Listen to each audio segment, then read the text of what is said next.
My son threw those hurtful words at me, declaring that being overweight was a disgrace, and contemptuously telling me to get lost like a pig. As the father of my grandchild, his audacity left me questioning how someone could utter such callous remarks to their own child. My grandchild, visibly affected but silent, looked down without responding. Although his face was hidden, I couldn't ignore the impact of those words on him. Stepping forward, I instinctively moved to shield my grandchild from the verbal assault. With determination, I announced that I would take him away, leaving the smirking couple behind as I walked away, holding my grandchild's hand. A month later, after discovering the true nature of my grandchild, the arrogant couple appeared, suggesting we go back together. My grandchild, puzzled for a moment, scoffed at them, asking, "Who are you guys?" and turned away. Allow me to introduce myself. I am Hannah Harrison, turning 81 this year. Back in my time, I was one of the rare cases of marrying for love, a decision opposed by our relatives. We eloped, navigating life together in a place where nobody knew us. Despite the challenges, we were blessed with a child. As our family grew, we faced the joy of raising our son and later welcoming a grandchild. As the years passed, our son brought home a girlfriend, and they married. A boy was born, and despite their initial reservations, they decided to go through with the pregnancy. I convinced them to raise their child, and my grandchild grew up well under my care. However, it became apparent that the couple had no interest in parenting. They neglected their child, prompting my frequent interventions. I scolded them, but it seemed to have no effect.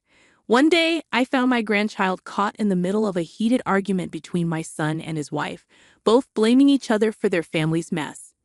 My grandchild, now 22, hadn't pursued higher education or taken significant steps since high school.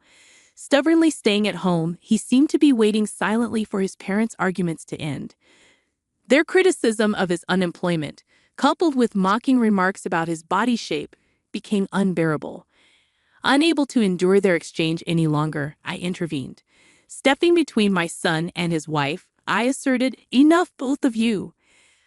How about going shopping with Grandma John?"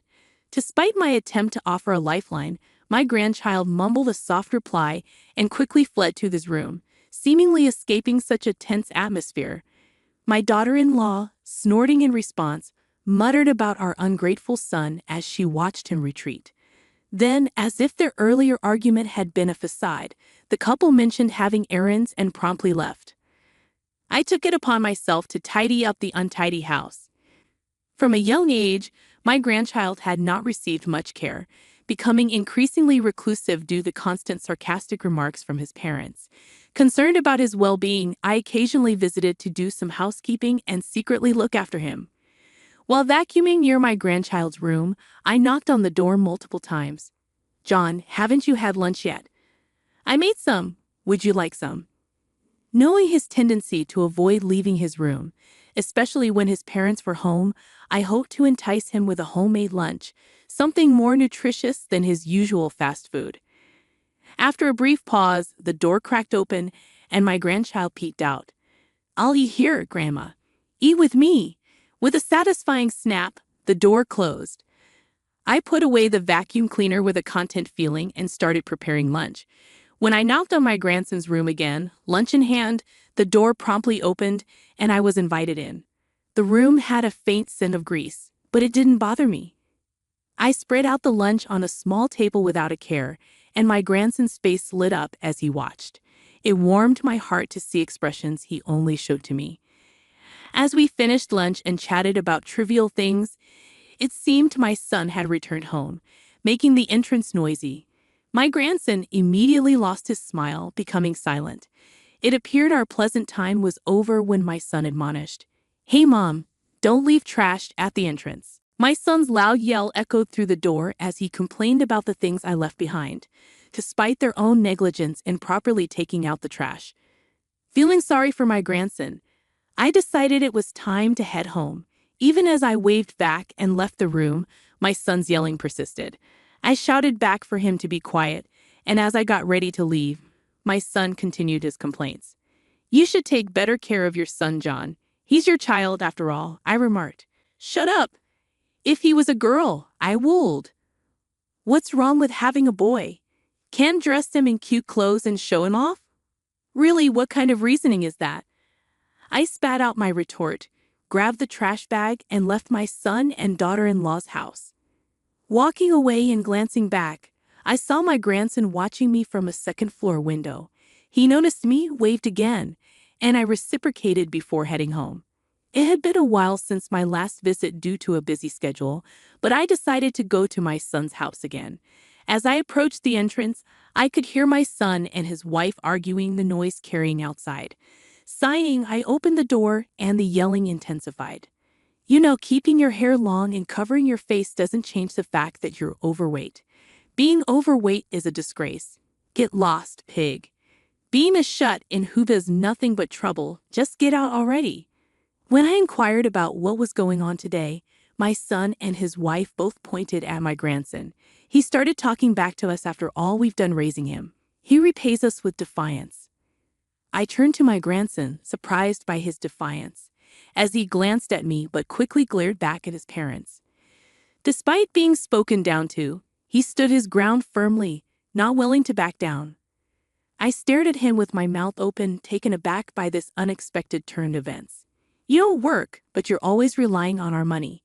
If you have time to spend money on your pointless hobbies, why don't you go back to school? Yeah, we're fed up with you eating into the money we earn.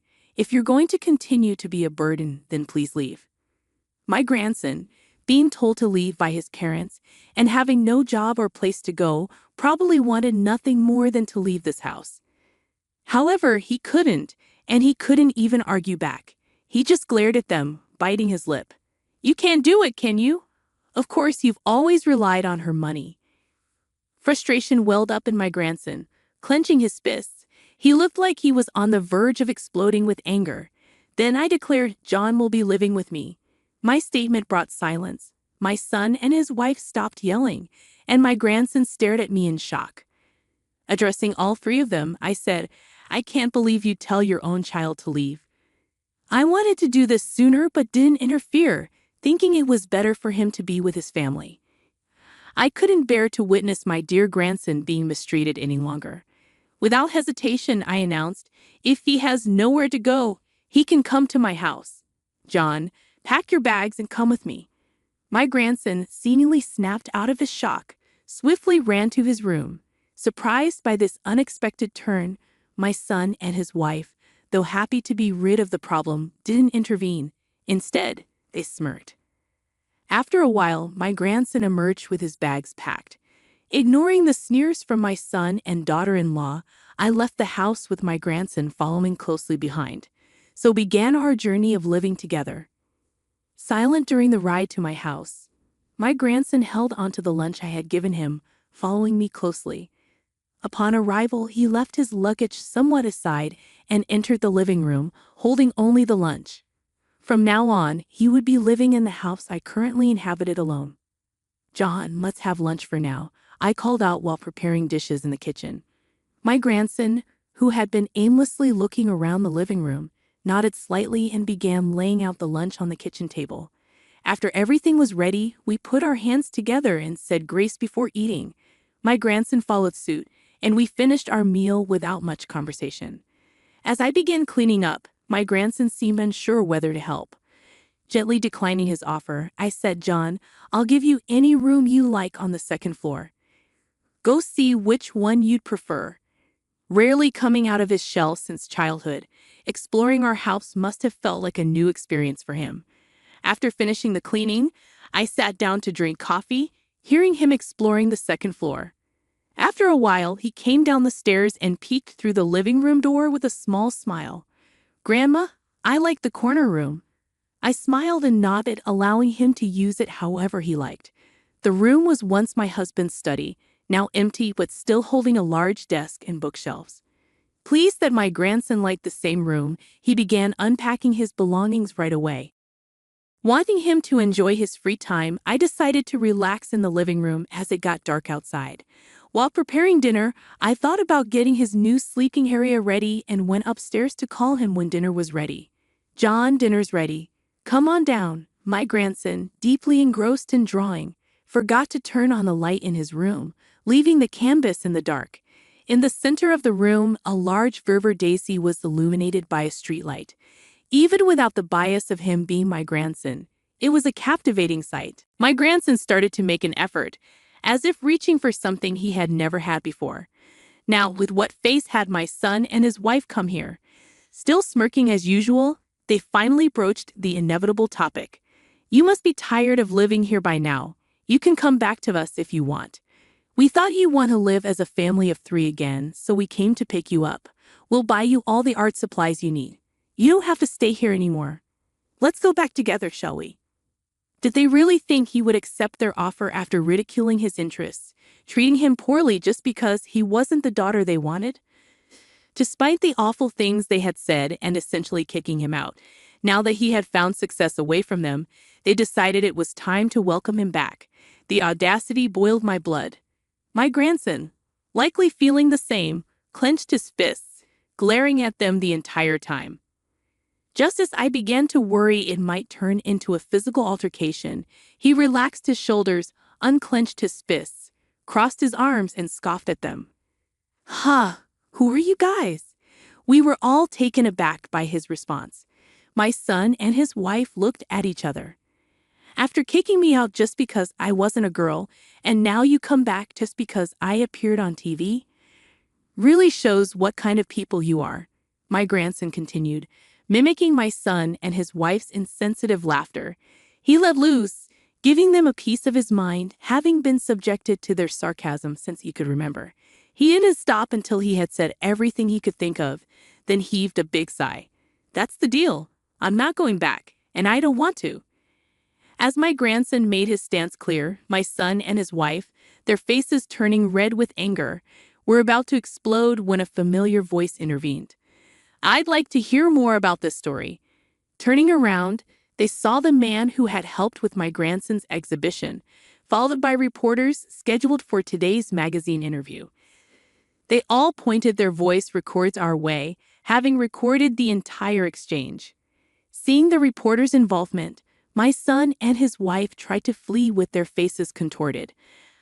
However, the reporters and neighbors who had crowded the entrance wouldn't let them, and in the end, they couldn't escape. They were forced to watch as we proceeded with the interviews.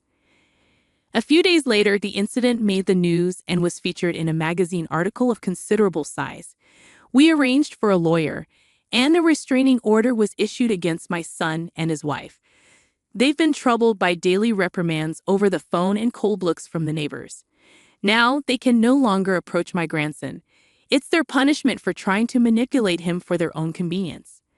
My grandson has continued his art and diet as if nothing had happened. It seems like lifting the emotional burden has inspired him to face everything more positively. As for me, I've received several paintings from my grandson since then and even gave an interview about discovering his talent. Now, I'm leisurely sipping coffee while watching a documentary featuring my grandson. Occasionally, I can't help but smile as I gaze at the Gerber painting in the living room, which stands out among the rest. The man asked me to sell him the painting, but that's one request I cannot fulfill. It's a precious treasure my grandson gave me for the first time. It was truly a beautiful painting. The room now carried a stronger scent of oil paint than it ever did back at my son and his wife's place. John had a hobby of oil painting. "Grandma, this is for you," he said, presenting a canvas featuring a large orange Gerber daisy against a backdrop of a clear blue sky with thin clouds. Yet it wasn't just that. The corners were tinged with the colors of sunset, giving the impression that evening was approaching. It was a wonderfully crafted painting. While I knew of my grandson's hobby, I had never seen his work before. I was surprised by his talent upon this first encounter. The man nodded in agreement, and I welcomed him into our home. A month after that incident, my grandson was preparing for his own art exhibition. It turned out that the man who approached us in the yard owned an art gallery and had become interested after seeing me admiring my grandson's paintings. Intrigued by the joy with which I gazed at the walls adorned with numerous paintings, he expressed a desire to learn more about the art. Before we knew it, arrangements were made, and today, my grandson's exhibition was finally opening. The man even reached out to television stations, and a local news program came to cover the event. My grandson, although very shy with all the attention, seemed pleased to be praised by so many people. The exhibition was a huge success, boosting my grandson's confidence and inspiring him to create even more paintings. I thought we were set for a smooth sail from here on, but then an unexpected visitor showed up. Someone visited our house, and thinking it was about time for a visit, I went to answer the door without checking who it was. To my surprise, my son and his wife stood there smirking down at me. Feeling nothing but disgust towards them, I was speechless. "Mom, it's been a while. We thought it might be getting tough for you to take care of John, so we've come to take him back. Sorry for the trouble. He can be quite a handful, can't he?" Their insincere tone was evident, and I stood there dumbfounded. My grandson, who had been working on his art late into the night, yawned as he headed towards the living room upon hearing the commotion. "Grandma, it's at that time already?" he asked. To spike his tiredness, he quickly walked towards me, positioning himself between us and his parents. Seeing this, my son and his wife looked surprised. "John, have you lost weight?" my son commented. "Not dramatically, but yeah, you've slimmed down." Indeed, my grandson had lost some weight since moving in with me. The poor diet and unhealthy lifestyle he had led to weight gain, but since living with me and focusing on his art, he stopped snacking and ate balanced meals. He gradually became healthier, and though he tried to hide it, I knew he sneaked out to run in the middle of the night since leaving his parents' house. "You don't want it, right?" my grandson asked, noticing my silence. He slumped his shoulders as he stood up. "It's a bit smelly from the paint. I'll open the window to ventilate, so you go ahead downstairs." "Are you sure I can have such a wonderful painting?" I approached the artwork and looked at it intently. Unable to contain my emotions, I couldn't help but cry. Embracing my flustered grandson, I thanked him repeatedly. The painting quickly became my favorite, hanging proudly in the living room. Every day I admired it, initially making John embarrassed and shy. However, with my continuous praise, he gradually started to smile happily. He confessed that he had never been praised before, and my enthusiastic compliments seemed to inspire him to create more. Each finished piece received praise and a spot in our living room gallery. One day, as I was sipping coffee in the living room and admiring the paintings, a voice came from the garden. "You have a lovely home. Do you like paintings?" Turning towards the voice, I noticed a man who seemed interested in John's artwork. "I don't know about paintings in general, but I love my grandson's paintings. All of these were done by him," I replied, thrilled that someone was interested. I hurried outside to chat with the man. Most of what I said turned into bragging, but he listened intently, nodding along. We talked for quite a while. Eventually, my grandson, who had gone out to buy art supplies, returned and had to interrupt our conversation.